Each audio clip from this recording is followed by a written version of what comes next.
নমস্কার, আপনি শুনছেন TV9 বাংলা ডিজিটালের পডকাস্ট কানে কানে। আর আমি রুমেলা বলছি। সেক্স পেল খেলার তকমা। সুইডেনে অভিনব প্রতিযোগিতা, ইউরোপিয়ান সেক্স চ্যাম্পিয়নশিপ। তবে তা কি সত্যি?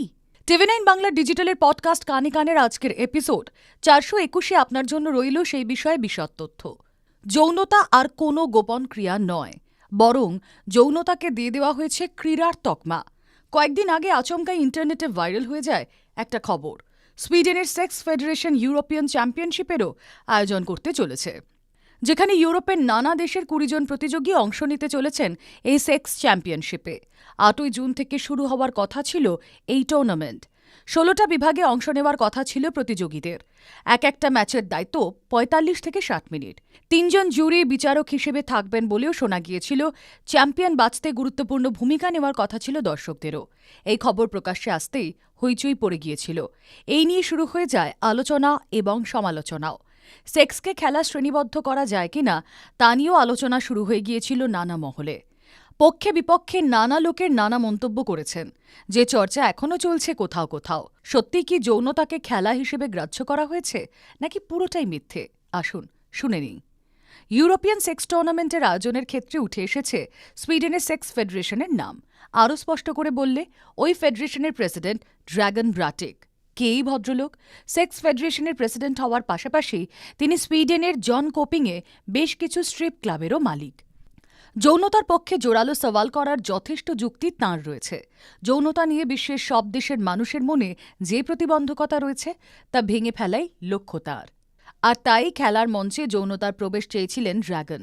বলেছিলেন, যে কোনো খেলায় জিততে গেলে যে খুঁটিনাটি কৌশল দরকার, যৌনতার ক্ষেত্রেও তাই। এই যুক্তি খাড়া করে খেলার দরবারে সেক্সকে জায়গা দেওয়ার আবেদন করেছিলেন তিনি।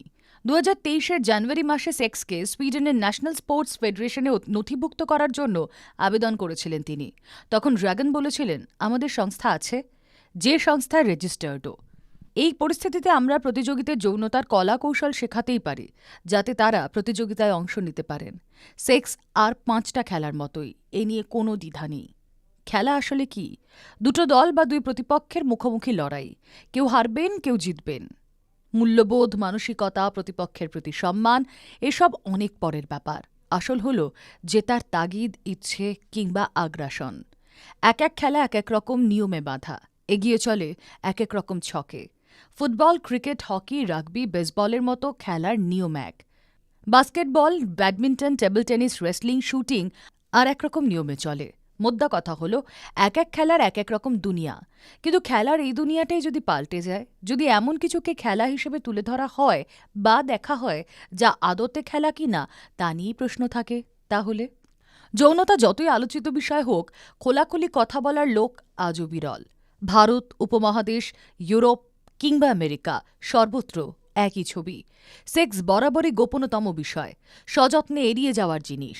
যৌনতা তৃপ্তিদায়ক কিনা, সঙ্গী কতটা গুরুত্বপূর্ণ, সঙ্গীর কাছে কতটা সুখকর হল যৌনতার বিভিন্ন মুদ্রা, এসব নিয়ে নীরবতাই শ্রেয়। প্রোগ্রেসিভ দুনিয়াতেও কালো পর্দায় ঘেরা যৌন ক্রিয়াকলাপ, এই নীরবতার পর্দায় এক টানে খুলে ফেলতে চলেছে সুইডেন সেক্স ফেডারেশন। রটেছিল এমনটাই। আর কি কি শোনা গিয়েছিল শুনে নিন এক এক করে। চলতি মাসের প্রথম দুদিনের মধ্যেই ইউরোপের নানা দেশ থেকে 20 জন প্রথম যৌন প্রতিযোগিতায় নামার জন্য নাম লিখিয়েছেন। যৌন ক্রীড়ায় মোট 16টা বিভাগ থাকবে: seduction, oral sex, penetration, appearance, body massage, position change, erotic zone explore, creativity, orgasm এবং অন্যান্য। প্রতি বিভাগ থেকে প্রতিযোগীরা 5 থেকে 10 পয়েন্ট স্কোর করতে পারবেন। এই খেলায় কোনো লিঙ্গ পরিচয় থাকবে না, যে কোনো লিঙ্গের মানুষই অংশ নিতে পারেন।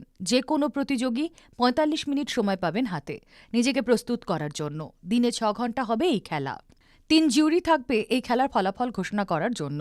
পয়েন্টের ভিত্তিতে ঘোষিত হবে চ্যাম্পিয়ন। পাশাপাশি দর্শকদেরও থাকবে গুরুত্বপূর্ণ ভূমিকা। তাঁদের ভোটের উপর নির্ভর করবে অনেক কিছু। এবার আসি বাস্তবের কথায়, অর্থাৎ যা শোনা যায়নি। ন্যাশনাল স্পোর্টস ফেডারেশন কি সেক্সকে খেলা হিসেবে মেনে নিয়েছিল? না। স্পোর্টস ফেডারেশনের তরফে পরিষ্কার বলে দেওয়া হয়েছিল, এটা খেলার মান বা শর্ত পূরণ করে না। ফলে ওই আবেদন খারিজ করে দেওয়া হবে। এসব নিয়ে ভাবা ছাড়াও আরও অনেক কাজ রয়েছে আমাদের। শুধু মন্তব্য করাই নয়, সেক্সকে খেলার মান্যতা দেওয়ার আবেদনপত্র বাতিল করে দেওয়া হয়েছে এপ্রিল মাসের শেষের দিকে। বাতিল করার পেছনে আরও একটি উল্লেখযোগ্য কারণ হল যে আবেদন করা হয়েছে তা অসম্পূর্ণ। খেলা হিসেবে কেন মান্যতা দেওয়া হবে যৌনতাকে, তা আবেদনপত্রে ঠিকঠাক তুলে ধরতে পারেনি। প্রত্যেক খেলার ক্ষেত্রে কিছু শর্ত থাকে, যা পূরণ করলে তবেই তাকে জাতীয় স্পোর্টস ফেডারেশন মান্যতা দেয়। সেক্স স্পোর্টসের ক্ষেত্রে তা নেই, যে কারণে বাতিল করে দেওয়া হয়েছে। তাহলে কি এই সেক্স টুর্নামেন্ট হচ্ছে? না। জাতীয় স্পোর্টস ফেডারেশন যৌনতাকে যতক্ষণ না খেলা হিসেবে মেনে নিচ্ছে, ততক্ষণ এমন কোনো প্রতিযোগিতা আয়োজন করা যাবে না। যদি করাও হয়, তা বেআইনি বলে ধরা হবে। আয়োজকরা আইনি ফাঁদে পড়ে যাবেন। সে ঝুঁকি নিশ্চিতভাবে নিতে চাইবেন না ড্রাগনরা। আপনাদের কেমন লাগছে TV9 বাংলার ডিজিটালের পডকাস্ট কানে কানে? কমেন্ট বক্সে প্লিজ লিখুন। সেই সঙ্গে সাজেশনস দিন কি কি বিষয়ের উপর পডকাস্ট শুনতে আপনি আগ্রহী। শুনতে থাকুন কানে কানে।